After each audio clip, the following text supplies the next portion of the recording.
Welcome. I'm Chris MacIntosh. I am the founder of Capitalist Exploits. I'm also the managing partner of Glenorchy Capital, where we focus on deep value asymmetric opportunities globally. Today, I'm coming to you with an update on the current situation in the markets. It's fair to say that this is the only thing that's going to matter. It's the only thing that matters right now. Certainly a meaningful moment in history. And what we're going to quickly cover are the economic impacts, sector impacts. There's going to be political trends, changes.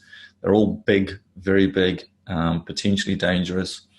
And what's more is they're likely to be with us for some time. So buckle up. So right now, there's this fog of uncertainty that we are in with any chaotic period. I traded through the dot-com bubble, through the, in fact, I was cutting my teeth in the industry. In the dot-com bubble, I was only in my 20s then, and I learned quite a bit through that period. And of course, then we had the 9/11 crisis, the GFC, and we're in a similar period, but there's a lot that's different this time. But right now, like I said, there's this fog of uncertainty. There's a lot of people that are feeling like someday they're just going to wake up from this nightmare and it's all going to be over, that the virus is going to go away, and that the economic destruction that it leaves in its wake will be healed by governments. And that's beyond silly. Yes, the virus will go away. No, the central bank intervention and the government actions are actually going to accelerate many of the things that we've been discussing with our clients in Insider, as well as positioning with clients in Glenorchy. The point is that that's not going to happen with respect to governments healing this particular problem. So the other thing that I think is important is that we need to stop thinking about the here and now and focus on what's coming down the pike. Think about the next 6 months, the next 12 months, what that means for you, what it means for your loved ones, what it means for your capital. The first step in any event like this is to survive, and the next step is to profit. We believe this is going to likely go through a 4-step process. We're already in much of that. By the time you listen to this, we may well be further down. Things are moving very, very quickly. But I'm going to walk you through our current hypothesis and process. So before we do that, I think it's best that we step back and just consider some history, because it's extremely important as to why the steps that will be taken, and then the consequences of those. Like I said, thinking 6-12 months, the chaos of the period right now allows, you can either get caught up in it, or you can step back, rationally think about it, and then act accordingly. The Western world has built up a debt bubble of stunning proportions over the past 50 years. It's deflating now. It has tried to deflate back in 2016, short, mild recession, 2008, 2001, 1997, 1994, 87 crisis, and even 1974. And each and every time that we've been through those crises, there has been the same sort of interventions from the central banks. But if we focus just on the global financial crisis, because I think it's one that everybody can have a reference point, and they know and understand it probably better than any of the others.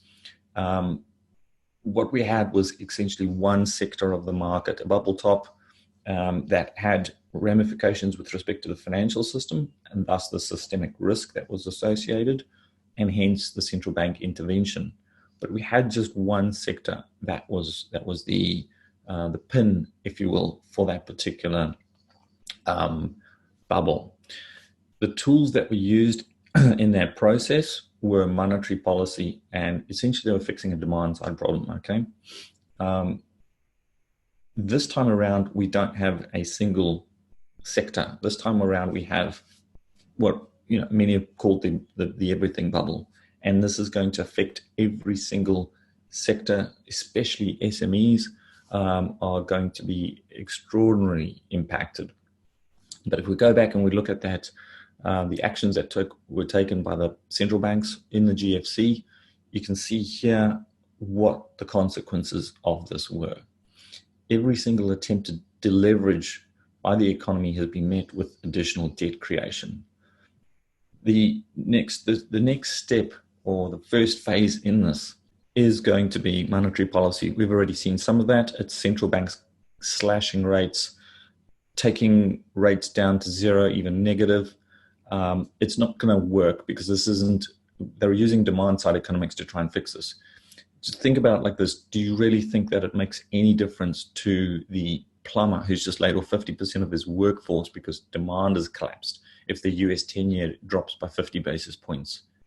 No. Or does it make any difference to Heinz, the car salesman in Munich, where auto sales have collapsed if the ECB cut rates? No. So those policy measures that they've already implemented and will probably continue to implement are not going to have the impact that is required or that is wanted by the governments and central banks. So the next step, and even this step has already begun to gain traction, is what we would reference to as helicopter money. It's direct cash injections to the consumer. Now, in an environment like this isn't going to work. It's not going to work for two reasons. The first reason is that when people are fearful, they don't have an incentive to spend. The second is that a one-off injection doesn't provide the certainty that allows people to spend. So if you think about it like this, if I was to say to you, I'll give you $10,000 as a one-off payment, and in this environment, you will hoard it, you will save it because you don't have certainty around what the future holds for you. On the other hand, if I said to you, I'll give you $10,000 every month for the next 20 years, you would have a very different outcome because you would have the certainty of cash flows, and then you would feel more free with your spending. So these direct one-off cash helicopter money drops, whatever you want to call them, are not going to have the effect that they're not going to have the effect of bringing the market back. They're not going to have consumers outspending, and they're not going to impact GDP in any way, shape, or form. So they will try those, they won't work. And the next thing that takes place will be essentially what I say: when the bastards won't spend, we will for you. And that's the next phase that we are rapidly moving into. It is one of fiscal spending, and it is also one where the impacts as a consequence of fiscal spending are very, very different to the impacts of monetary policy. So to understand how different fiscal policy is comparative to monetary policy, we can actually just look at what China did post 2008, where much of the Western world enacted monetary policy. The Chinese, on the other hand, went out and built bridges, and they built cities, and they built high-speed trains and all manner of goods. Now, I'm not here to argue whether one was better than the other. However, what we can see, for example, is that you had debt explosion in both China and you had debt explosion in the Western world. What we got for that in the Western world was basically a stock market bubble and a corporate bond bubble and a sovereign bond bubble.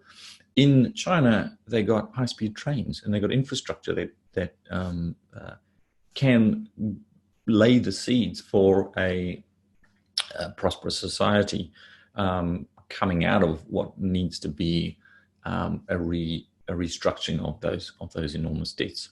So the point is, what's important to understand is between now and the next probably 4 to 6 months is that we're going to see absolutely massive interventions in the market by government and central banks that will involve fiscal spending of various natures. Different countries will do different things, but broadly speaking, that's what's going to take place. It's going to have a significant effect on particular currencies. It's something that we're very, very focused on right now and are beginning to put positions on. It's also going to have a knock-on effect of having creating the pin, I believe, with respect to this sovereign bond bubble. Policy moves taken. We're going to see And this is something that I've spoken about in the past. However, I never considered that we would have a virus that would accelerate this particular process, but it'll be nationalization of resources, each to their own, and exports, prohibitions. There'll be embargoes on particular products, on particular resources. Even in the technology front, there might be restrictions with respect to transfer of goods and services. We're going to see, because this has to happen, an intervention in pension schemes in Western markets. Pension funds cannot function in an environment with zero interest rates. That's always been a problem. It's been a problem that is now coming to a head, and the governments are going to have to basically come in and bail out our pension schemes. They're going to have to restructure them. It's going to be very, very troublesome for people that do have pensions. And the other thing, more on the social side of things, is that there is a significant or potential for social unrest, even martial law, curfews, and things of that nature. We do believe there's going to be quite a structural change with respect to who implements these sorts of policies. We believe it'll be mostly Western nations, largely because they have a social construct which whereby the society believes that the government should look after them and that they can look after them. If you look at other, call it developing nations, some of them are quite developed, certainly in Asia. They have a very different social construct. Essentially, the family looks after their own, and there isn't a reliance or even a belief that the government should be intervening and looking after them for many of these particular schemes. And so, as a consequence, the actions that are taken by various governments will be quite different. In the shorter term, one could argue that the Western model will work somewhat better, certainly with respect to healthcare. In the longer term, it's going to sow the seeds of some severe distortions and troubles. The other thing to really critically understand here is the way that the governments are going to be financing this. They're going to be financing these massive projects, and at the same time that this is taking place, we have massive contracting GDP. So GDP is absolutely going to go off the edge of a cliff, and that is completely tied into tax receipts. And so you have governments that are going to be ramping up spending in a fashion that we could never have considered possible. They're going to be ramping up their debt accumulation at the very same time that their income streams are going to be collapsing. Again, this is why I call it the final pin to break the bubble. Now, if we go back and we have a look at what the typical debt to GDP type ratios are, where this is sustainable, we know that roughly once you surpass 90% debt to GDP, it's very, very difficult to actually come back from that and ever pay off those debts. Not only are we going into this crisis in one of the worst possible balance sheet situations the governments have ever had, they're going to take this many, many multiples higher. And the consequences of that are nothing short of truly, truly amazing. The other thing that one needs to consider is that when governments go into this fiscal spending, they're going to be buying and paying for infrastructure projects. This is going to cause the cost of everyday goods to rise. And the reason that that's going to take place is because you're crowding out the capitalist system. If we let things subside and level off wherever the market chooses to do so, they will have supply and demand come in and profit incentive come back to solve those particular problems. By intervening with governments, the governments distort that particular picture, which means that the private sector never comes in to the extent that it should. It crowds them out, and governments are the absolute worst when it comes to allocation of resources and doing so at the most optimum level. So the real economy remains stagnant. Governments increasingly intervene into that real economy, and what we're really looking at, and this is quite troubling, is that you have a potential situation where socialism starts taking over from capitalism, and the net result of that is going to be stagflation. I've been calling for stagflation for a number of reasons. This is just going to accelerate that, and unfortunately, we can start looking into that world of what that can look like. Now, some of the most egregious, I guess, examples of countries that have been down this path, certainly Venezuela would be the most, egregious example of it, where they went through this sort of socialism type of aspect. And in those environments, yes, you have demand fall. Everybody's right now is looking at the demand collapse. What you need to think about is the actions that are taken, where that leads to, and that is actually going to present us some truly extraordinary opportunities. Now, as bad as that sounds, we are going to go down this path, and there is really no other options that the governments have in front of them. I don't see any real way out of it, unfortunately. Not by not doing so, governments will see that this puts us into an immediate and savage global recession. I think that's probably what should happen, but it doesn't really matter what I think. So they're going to do everything that they can to try and save that for another day. That is our current working hypothesis. And it's critical to be positioned now, both for the short term as well as that longer term outcome. The other thing is just be very careful if you're trying to short equity markets, which quite likely will still get impacted. It's very, very difficult. Option volatility, super expensive. And if you don't do that, then you're going into using futures, very, very dangerous, because we are seeing 5 to 10% price swings in markets. If you're using futures obviously with leverage, you really need to know what you're doing there. Be very, very careful. Also, and I've studied this a lot, if you look at what happens when credit systems collapse, really we ain't seen nothing yet.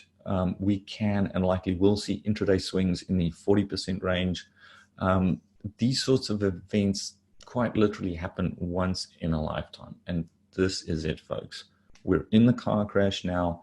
Once we climb out of the wreckage, there will be a period of shell shock where absolute fortunes will be built on the bedrock of that. But right now, we're in a period of chaos. That's it for now. There's a lot going on. We're watching really intently how this all plays out, scrutinizing to ensure we're positioned for our clients for this first phase, getting positioned for the next phase. Because let's face it, no one knows exactly what that timing is going to look like. We'll only know in hindsight. But you've got to have a framework to work with. Above all, keep your head about you. This will pass, but we're likely to come out the other side of this with quite a different world, and one that gets completely reshaped. That's going to bring with it both pain, because change, especially rapid dislocation change, is always painful, but we believe it's going to bring extraordinary opportunities. So thanks very much for watching. I sincerely wish you all the very best.